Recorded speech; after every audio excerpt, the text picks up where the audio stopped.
اعوذ باللہ من الشیطان الرجیم بسم اللہ الرحمن الرحیم رب اشرح لی صدری ویسر لی امری واحلل عقدۃ من لسانی یفقہوا قولی۔ ریاض الصالحین دوسرا حصہ، احادیث نبی صلی اللہ علیہ وسلم۔ رمضان کے مہینے میں صدقہ، اچھے اعمال اور کثرت سے بھلائی، اور آخری حصے میں اس سے بھی زیادہ نیکیاں کرنے کا بیان۔ حضرت ابن عباس رضی اللہ تعالیٰ عنہ فرماتے ہیں کہ رسول اللہ صلی اللہ علیہ وسلم سب سے زیادہ سقی تھے، اور رمضان میں جب آپ کو جبریل علیہ السلام آ کر ملتے تو آپ بہت زیادہ دان کرنے والے تھے، اور جبریل علیہ السلام رمضان کی ہر رات میں آپ سے ملتے تھے اور آپ سے قرآن کا دور کرتے تھے۔ تو نشچے ہی رسول اللہ صلی اللہ علیہ وسلم جب جبریل علیہ السلام آپ صلی اللہ علیہ وسلم سے ملتے، بھلائی میں تیز ہوا سے بھی زیادہ صدقہ کرتے تھے۔ بخاری اور مسلم۔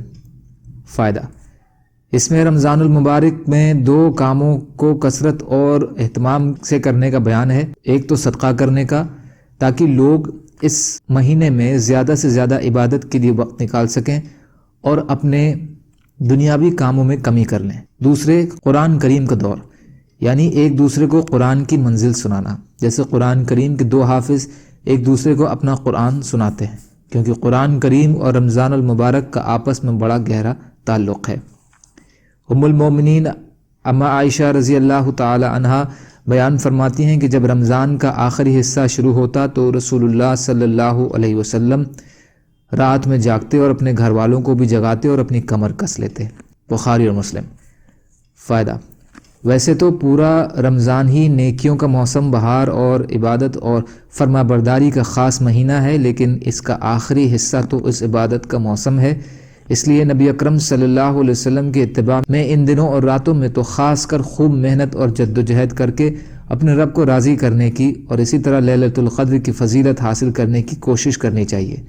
اس لیے ان 10 دنوں میں نبی صلی اللہ علیہ وسلم اعتکاف کرنے کا بھی خاص اہتمام فرماتے تھے، اس پر بھی عمل کرنا چاہیے۔